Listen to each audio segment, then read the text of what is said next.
Can everyone hear me okay? Yes. Yes. Awesome. Welcome, everyone. Thank you so much for being here, and thank you to Jen and the APHA for having me. I'm very excited to speak on this topic. It's a topic that I'm very passionate about. And while this presentation will be short, I'm hoping that this will spark some interest and start some conversations and thinking in all of you. And I just want to report that I don't have any financial support on this or conflicts of interest. So I'm going to be speaking on PTSD treatment options for veterans and discussing cognitive behavioral therapy and other traditional treatment methods and incorporating new emerging treatment options such as wilderness therapy. And just a background on myself a little bit. I am currently a wilderness therapy guide at Aspiro Adventure Therapy in Utah here. And I'm also working in collaboration with Jen on Wild West Outdoor Adventures, the Wilderness Medicine and Emergency Services LLC, where we will be incorporating some of the practices that I mentioned in this presentation. And I have spent a lot of my life in the outdoors and in nature, and I found it to be very healing and beneficial. I also have a deep care for making people feel better and living a better life. And that's why I have entered into this field of combining mental health with outdoor adventure, as I think it's a great combination to help people. And so the information pulled together for this presentation is from a literature review that I put together and Dr. Peacher reviewed with me. And the goal of the presentation here was to explore the effectiveness of wilderness therapy in conjunction with other therapies as a treatment method for PTSD in veterans. If you would like a copy of this presentation or of this preprint here, reach out to me either through the Veterans Caucus email or through my personal email listed below, and I will get that out to you in about November of 2021. So I'm going to go through and discuss why PTSD therapy for veterans matters and why it's important, and then go through and define and discuss what post-traumatic stress disorder is. Then I'm going to touch upon the current treatment modalities for PTSD, exploring both psychotherapy and pharmacotherapy, and then diving in a little deeper into cognitive behavioral therapy, which is a subset of the psychotherapy treatment methods. And then I'm going to finish discussing the emerging treatment of wilderness therapy and how it can help not only as an option, but also engage veterans who might be more resistant or hesitant to therapy. So now I'm going to go into and talk about why PTSD therapy for veterans matters. As we all know, veterans give so much for the country and the quality of life for its people. They go through horrifically traumatic events and put their lives on the line so that we can live the life that we do here. And many of these veterans come back from combat physiologically and psychologically injured. And so, while veterans receive some treatment for the physiological injuries, many do not receive adequate treatment for psychological problems and disorders that they develop. And it is the responsibility of the citizens to give back to these veterans and support them in helping them heal from their injuries.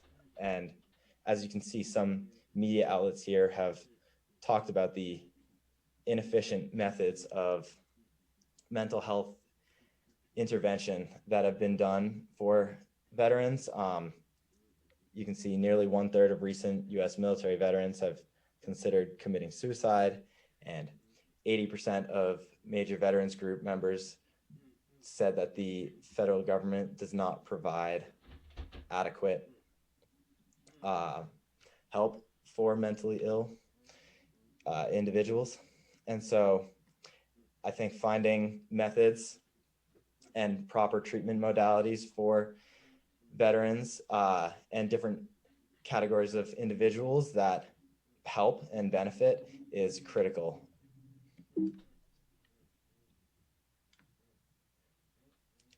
So now I'm going to touch upon what post-traumatic stress disorder is and what the hallmark symptoms are for diagnosis.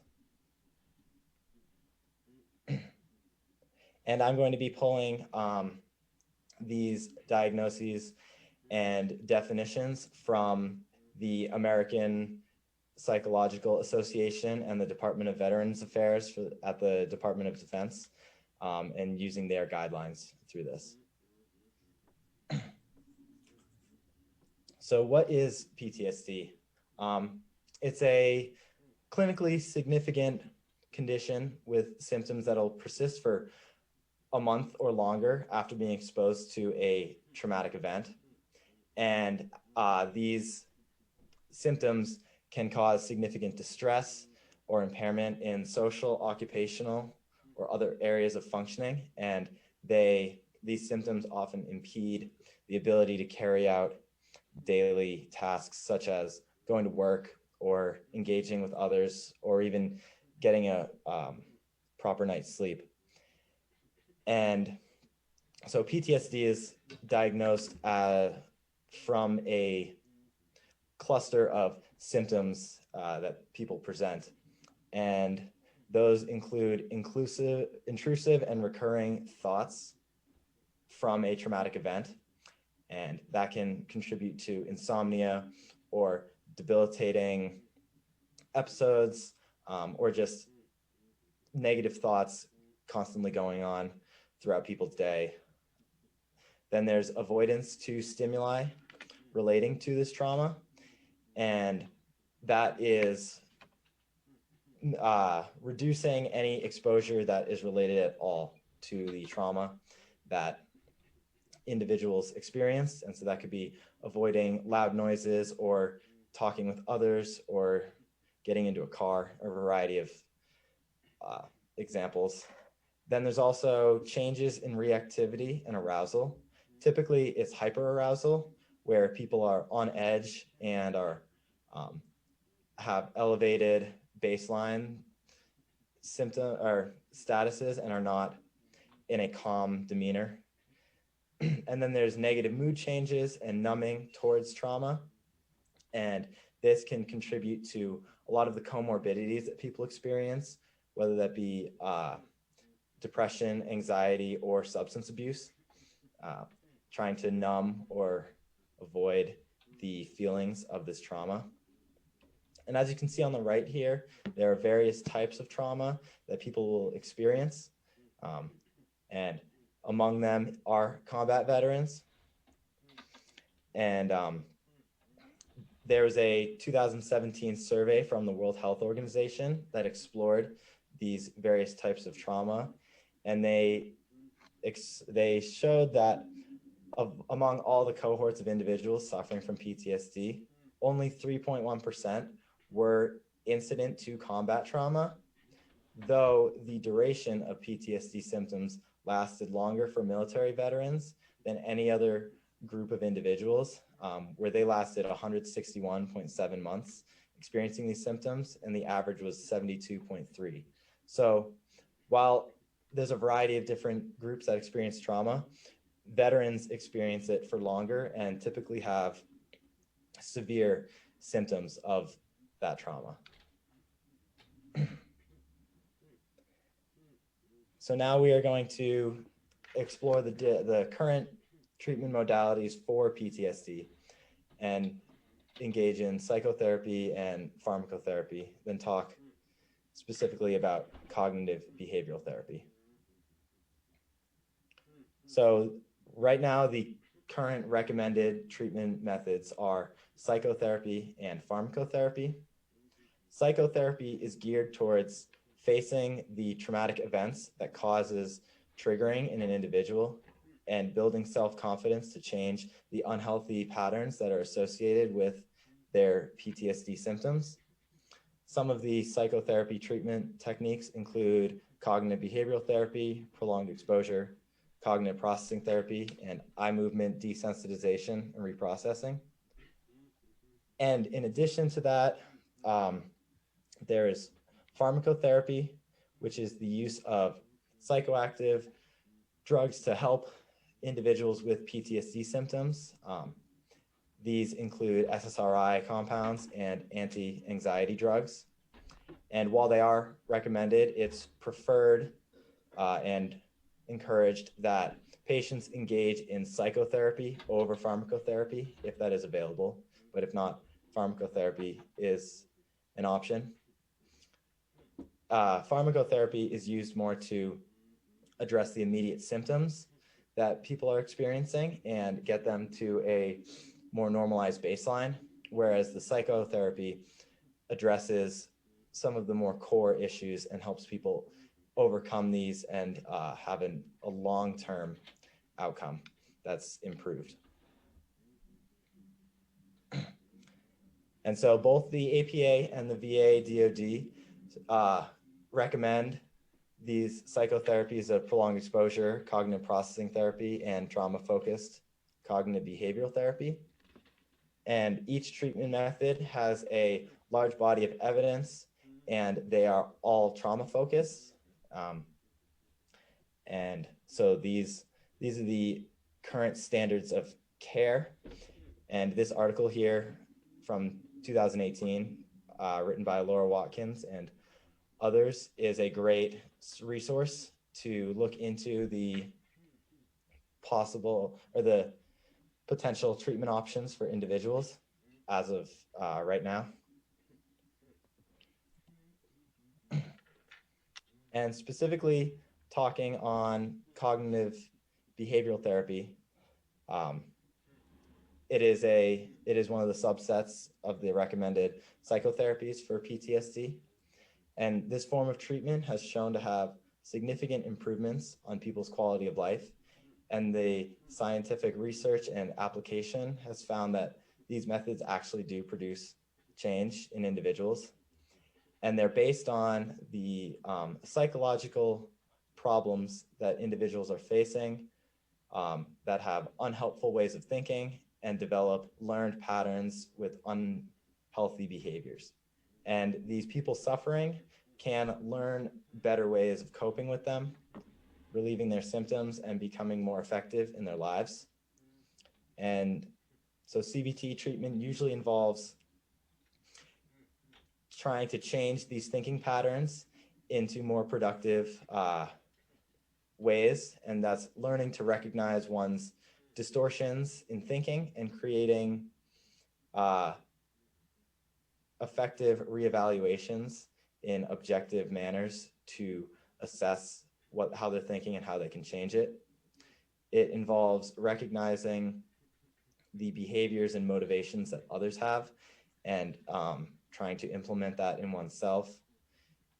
Also using problem-solving skills to cope with difficult situations, either while or after or before they're happening. And also learning to develop a greater sense of self-confidence in their own abilities so that they have that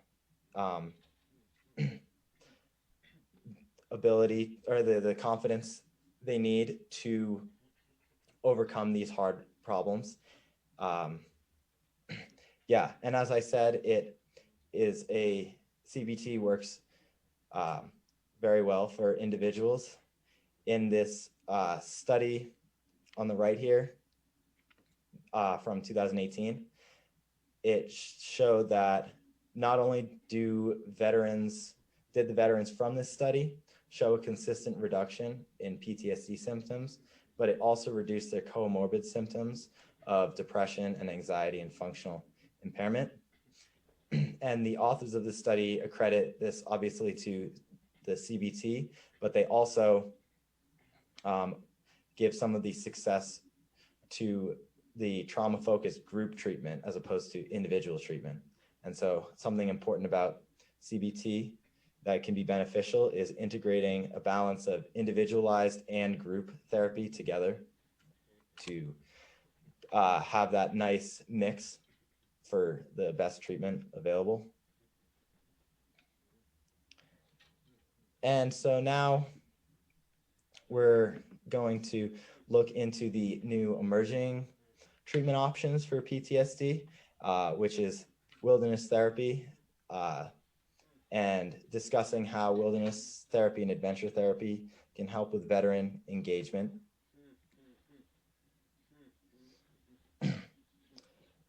So there are some issues that veterans face with traditional therapies that wilderness therapy can help address.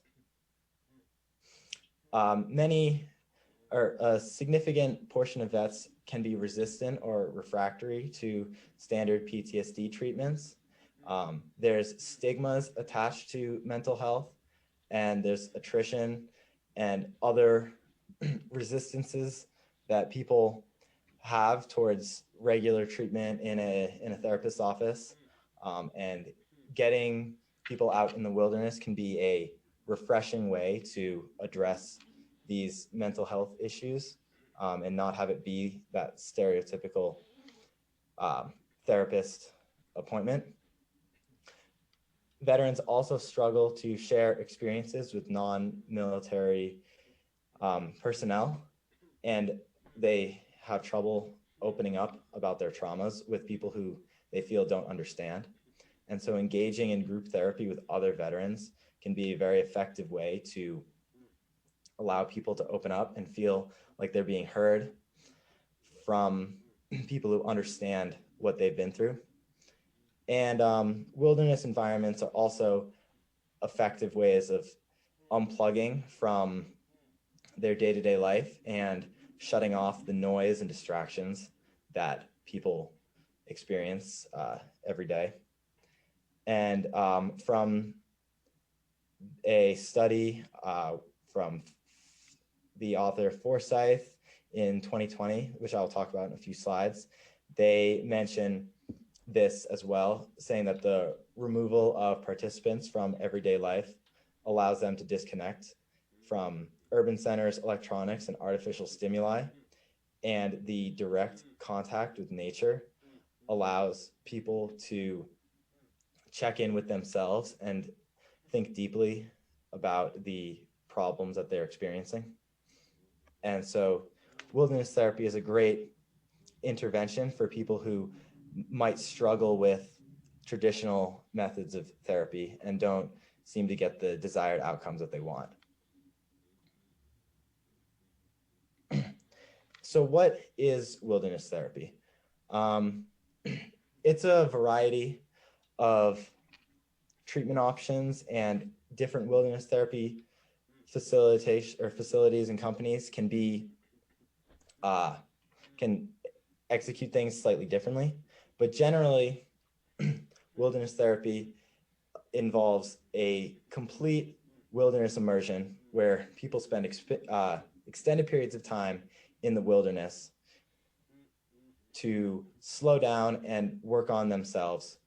And it helps patients overcome emotional obstacles, adjust into different states of being, battle addictions, and work through psychological problems in a productive and controlled environment with guided professionals there to help them. And what's unique about wilderness therapy is everyone's treatment plans are tailored to the individual and can be continuously changing. And since individuals are spending all of their time at a wilderness therapy location, they cannot, it's more challenging for people to fake their way through their treatment and hide their emotions. It is often that people's true emotions will come up, and then they can be addressed in real time with the professional guides or therapists that are there. And this also allows for a third-party, unbiased perspective on a person's status of treatment. It's easy for an individual to go into a therapy session with a traditional therapist and say, oh yeah, I'm doing fine, and fake their way through their treatment. Whereas in wilderness therapy, it's harder to do that because the guides who've been assessing will say, actually, no, this person needs help with this, this, and this. And it holds people accountable and can give people truly the treatment and methods that they need. And so multiple studies have shown that wilderness and adventure therapy programs can be a great way to combat perceptions of stigma among veterans. It is common for veterans who are experiencing mental health complications to feel inadequate or weak. And from this study here, these quotes show that military personnel are expected to be strong and able to tough it out. And if they're unable to do that, then they're inadequate as military individuals and as people themselves. And so wilderness therapy is a great way to engage people and be a good intro into that therapy and get them into an environment that might be familiar to them. And it also can help, as I said before, with people establishing connections with other military personnel who've experienced similar traumas and symptoms that they have themselves. Most of them from this study here felt like the group setting provided them with a sense of belonging, and particularly those veterans who did not have a connection with the military anymore. And they expressed that there was an atmosphere of them all being in this together and supporting each other. And having this environment here where it's a no judgment zone and you can be open with your emotions can be really important to fighting this stigma and helping people change their minds that having a mental illness does not make them weak or inadequate, and can really help them think deeply about their engagement in therapy and what they really need for themselves. So to wrap things up, I just want to hit the high notes again of this public health issue and how to some possible treatments that could be effective. And so as discussed, PTSD is a debilitating health issue that a significant portion of people, particularly military personnel, experience and can have a wide spectrum of symptoms and severities. There are effective treatments for PTSD that are available, which combine psychotherapy and pharmacotherapy. They've been shown to be clinically effective for most people, although there are subpopulations that have experienced trauma that do not feel like this works for them. And so that is why new emerging treatments such as wilderness therapy can be an effective way to explore options for veterans and others struggling with PTSD. And currently, experts agree that more clinical studies are needed to generate compelling data for wilderness therapy. And part of that is because there are many confounding factors in wilderness therapy. Little evidence exists because there are so many various aspects to wilderness therapy. And because of that, studies have been plagued with design limitations, and such as problematic sampling or procedures, including small sample sizes. And there's a lack of standardization for measurements that are in wilderness therapy. And so things can't be validated properly. And since these rigorous research designs are lacking, it's nearly impossible to make generalizations of wilderness therapy. So while there are anecdotally and case studies that show effective treatments using wilderness therapy, that there are many more studies that are required for wilderness therapy to be shown as an effective standard of care for individuals experiencing PTSD. But it shows a lot of promise. And in my own experience, I've seen a lot of promise with young adults struggling. And I think it could translate very well into veteran populations who are struggling as well.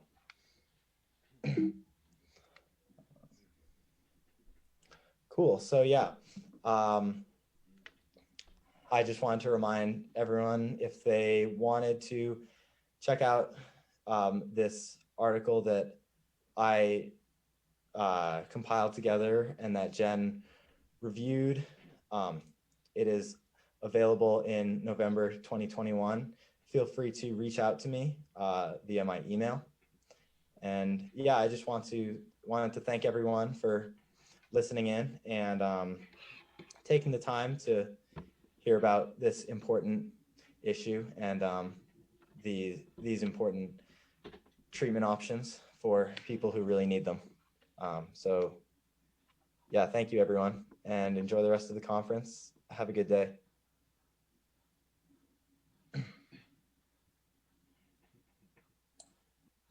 Well, I just wanted to let you know that, Andrew, we really appreciate you speaking, and looks like we had someone say that they really appreciated. Sandra said, great work. Thank you for the good work you're doing with veterans, and we'll be working on this some more. So let's keep our questions to the very end, and let's get Carol going.